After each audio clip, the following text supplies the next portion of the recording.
하나님 말씀 고린도전서 9장 19절로 27절 교독하시고 마지막 27절 함께 읽도록 하겠습니다. 내가 모든 사람에게서 자유로우나 스스로 모든 사람에게 종이 된 것은 더 많은 사람을 얻고자 하며 유대인들에게 내가 유대인과 같이 된 것은 유대인들을 얻고자 하며 율법 아래에 있는 자들에게는 내가 율법 아래에 있지 아니하나 율법 아래에 있는 자 같이 된 것은 율법 아래에 있는 자들을 얻고자 하며 율법 없는 자에게는 내가 하나님께는 율법 없는 자가 아니요 도리어 그리스도의 율법 아래에 있는 자이나 율법 없는 자와 같이 된 것은 율법 없는 자들을 얻고자 하니라. 약한 자들에게 내가 약한 자와 같이 된 것은 약한 자들을 얻고자 하며 내가 여러 사람에게 아무쪼록 모습이 된 것은 아무쪼록 몇 사람이라도 얻고자 함이니 내가 복음을 위하여 모든 것을 행함은 복음에 참여하고자 하니라. 운동장에서 다름질하는 자들이 다 달릴지라도 오직 상을 받는 사람은 한 사람인 줄을 너희가 알지 못하느냐. 너희도 상을 받도록 이와 같이 다름질하라. 이기기를 다투는 자마다 모든 일에 절제하나니 그들은 썩을 승리자의 관을 얻고자 하되 우리는 썩지 아니할 것을 얻고자 하노라. 그러므로 나는 다름질하기를 향방 없는 것 같이 아니하고 싸우기를 허공을 치는 것 같이 아니하며 내가 내 몸을 쳐 복종하게 함은 내가 남에게 전파한 후에 자신이 도리어 버림을 당할까 두려워함이라. 아멘. 주변 사람들을 의식한다라는 제목으로 함께 은혜를 나누겠습니다. 8월 우리가 훈련하고 있는 품성은 존중입니다. 하나님이 섬기라고 보낸 사람들을 섬기기 위해서 자신을 제어하는 것입니다. 그리고 내일까지 실천사항은 주변 사람들을 의식하는 것입니다. 신앙생활에서 가장 중요한 것은 관계이다 라고 말씀드릴 수 있는데 첫 번째가 하나님과의 관계, 두 번째가 인간과의 관계입니다. 그 관계성을 잘 가지고 하나님을 사랑하고 이웃을 사랑하게 되면 우리가 이후에 하나님의 심판대 앞에 서게 되는데 그때에도 조금도 부끄럽지 않게 두렵지 않게 하나님의 심판대 앞에 설 수 있습니다. 하나님께서 우리를 왜 이 땅에 보내셨을까? 섬기라고 보내셨다. 이렇게 말씀을 드릴 수 있어요. 그리고 그러면 내 주변에 있는 사람들은 어떤 사람들일까? 하나님께서 나에게 섬기라고 보내신 하나님의 사람들이다 라고 생각을 해야 됩니다.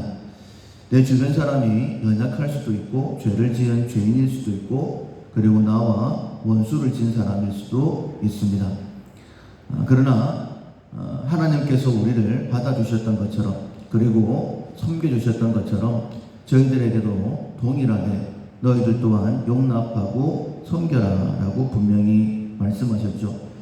내 주변 사람들 하나님이 나에게 섬기라고 보내신 하나님의 사람들이다 라고 주변 사람들을 그렇게 의식하는 것, 그렇게 받아들이는 것, 그것이 존중의 삶을 살기 위한 우리의 훈련이 되어야 될 것입니다.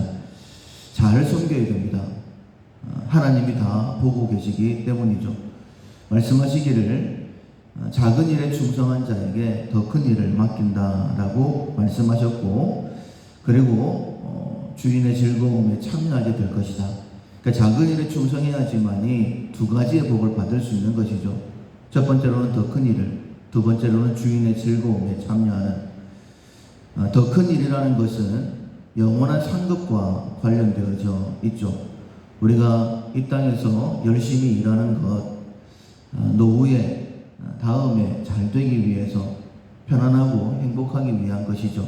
그것처럼 우리가 더 큰 일에 대한 사모함이 있어야 되는데 그것은 잠시 있다가 사라질 이 땅의 삶의 열매가 아니라 더 큰 영원한 나라에서의 상급을 기대하는 믿음으로 그렇게 살아야 됩니다. 뿐만 아니라 주인의 즐거움에 참여한다라고 말씀하셨죠. 이것은 영원한 천국을 말씀하시는 것입니다. 우리는 믿음을 가지고 있죠. 예수님께서 우리를 구원하셔서 천국으로 인도하신다. 그것이 복음입니다. 그래서 주변 사람들을 하나님께서 나에게 섬기라고 보내신 사람들이다 라고 의식하고 그들을 섬길 때에 하나님께서 우리를 귀하게 보시고 더 큰 일을 맡기시고 또 하나님 나라에 인도해 주시는 것입니다. 섬기기 위해서 첫 번째로는 하나님의 사람으로 자제를 해야 된다라고 이전 시간 말씀을 들었습니다. 내가 하고 싶은 대로 다 해서는 결코 섬길 수가 없죠. 그래서 자제해야 되는데 특별히 하나님의 사랑으로 자제해라 라고 말씀하셨습니다. 예수님 역시 십자가 위에서 기도하기를 내 원대로 마시고 아버지의 뜻대로 되기를 원하나이다. 하나님의 뜻, 하나님의 마음을 아셨기 때문에 자기의 행동을 자제하신 것이죠. 그것처럼 다른 사람을 섬기기 위해서는 하나님의 그 사랑으로 우리 역시 자제해야 된다라고 말씀하시는 겁니다. 두 번째로는 주변 사람들을 의식해라 라고 말씀하셨죠. 다니엘이 굉장히 놀랍게 쓰임받은 사람이지 않습니까? 느부갓네살, 벨사살, 바벨론의 왕입니다. 그리고 다리오, 메대의 왕이죠. 그리고 고레스, 바사, 페르시아의 왕입니다. 무려 세 나라의 왕을 섬겼던, 그것도 총리로 섬겼던 사람이죠. 나이는 85세가 넘었다라고 했습니다. 그 이유가 무엇이냐면 그는 민첩한 자였다라고 말씀하셨어요. 왕이 무엇을 원하는지 정확하게 알고 그리고 충성된 사람이었다. 그 일을 끝까지 최선을 다하는 사람. 그래서 나이가 많음에도 불구하고 총리로 선택을 받았죠. 더 중요한 것은 그가 하나님께서 70년 만에 회복될 것이다라는 그 약속을 이루실 때까지 건강하게 능력 있게 그 일을 감당했다라는 거예요. 하나님께서는 이런 사람, 민첩하고 충성된 사람, 주변 사람들을 의식하고 섬기는 사람들에게 은혜와 능력을 베풀어 주시는 것입니다. 요셉 역시 마찬가지였죠. 노예였지만은 주인 보디발의 뜻을 잘 알았고 가정 총무가 되었습니다. 억울하게 감옥에 들어갔지만은 또한 하나님의 뜻을 깨닫고 최선을 다했을 때에 형통한 자가 되었고 그리고 술 맡은 자와 떡 맡은 과장자를 잘 섬겨서 애굽의 총리가 되고 사고나판에 만민의 생명을 구원하는 자가 되었죠. 하나님은 작은 일에 충성하는 사람을 정확하게 보십니다. 그리고 더 큰 일을 맡기시는 거예요. 하나님의 은혜와 능력이 더해질 때에 이 땅에서도 존귀한 삶을 살 수 있습니다. 내가 어떻게 노력한다고 해서 앞서 나갈 수 있는 게 아니에요. 하나님 앞에 겸손한 자를 하나님께서 들어 사용하시는 것이죠. 그래서 존중, 내 옆에 있는 사람들, 하나님이 보내신 사람들이다. 특별히 나에게 섬기라고 보내신 하나님의 사람들이다 라고 의식하고 섬기는 것이 이 땅의 짧은 삶, 가장 지혜롭게 사는 삶이다라고 말씀드릴 수 있습니다. 오늘 본문에도 보면 바울이 자기 자신에 대해서 말씀하고 있죠. 나는 모든 사람에게서 자유롭다. 그러나 스스로 모든 사람에게 종이 된 것은 더 많은 사람을 얻고자 함이라.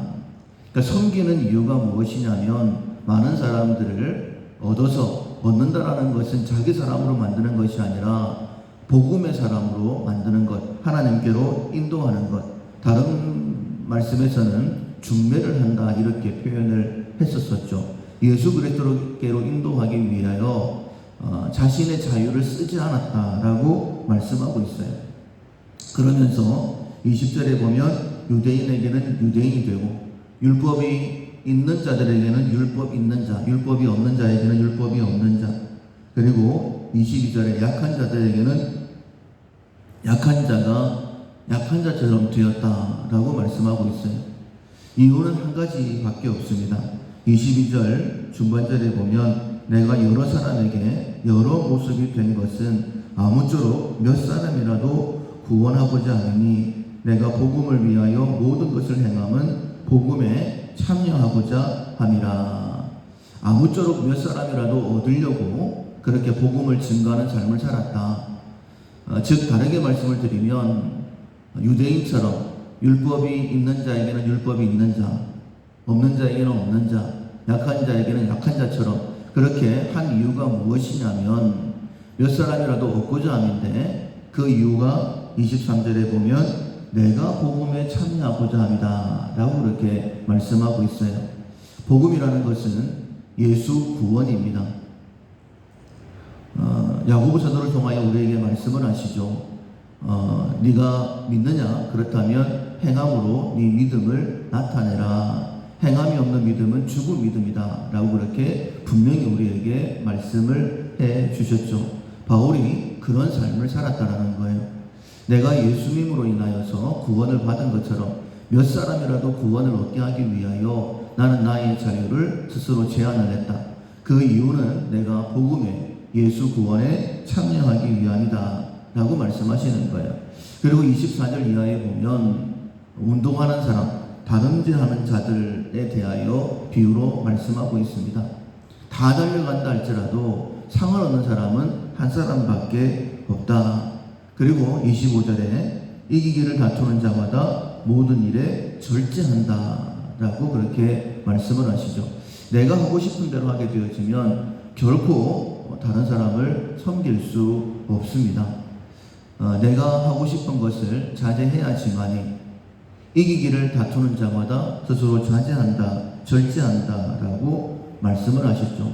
그 이유는 복음에 참여하기 위하여 또 다르게 표현을 했을 때에는 썩지 아니할 관을 쓰기 위해서 라고 이렇게 말씀하고 있습니다. 그리고 27절에 보면 내가 내 몸을 쳐 복종하게 함은 내가 남에게 전파한 후에 자신이 도리어 버림을 당할까 두려워함이로다. 우리는 하나님과의 관계가 회복되어서 구원받은 자들이죠. 영이 살아난 사람들입니다. 그렇다면 이제 혼적인 구원, 관계의 구원을 이루는 자가 되어야 된다라고 말씀하시는 거예요. 내가 정말 하나님과의 관계에서 구원받은 사람인가 아닌가 어떻게 알 수 있느냐? 내 주변 사람들을 내가 어떻게 생각하고 어떻게 살아가느냐에 따라 달라집니다. 하나님께서 나에게 보내신, 섬기라고 보내신 하나님의 사람들이다 라고 믿고 마치 자녀들에게 모든 것을 희생하고 섬기는 것처럼 그런 마음으로 섬긴다라고 한다면 복음 안에 있는 사람이요, 그리고 썩지 아니할 관을 얻기 위하여 다름질하는 운동하는 선수와 같은 사람이요, 그런 사람들을 하나님께서 정확하게 하시고 뽑아 은혜와 능력을 더하셔서 하나님의 일을 되게 하시는 것입니다. 내 주변 사람들 반드시 의식을 하시고 하나님이 내게 섬기라고 보내신 사람들이다 라고 다시 한 번 더 마음에 다짐하시고 잘 섬겨서 하나님의 은혜가 넘치는 오늘 하루의 삶, 우리의 남은 삶 되기를 주님의 이름으로 축원합니다. 아멘. 찬송가 466장 죽기까지 사랑하신 주 466장 찬양하시겠습니다.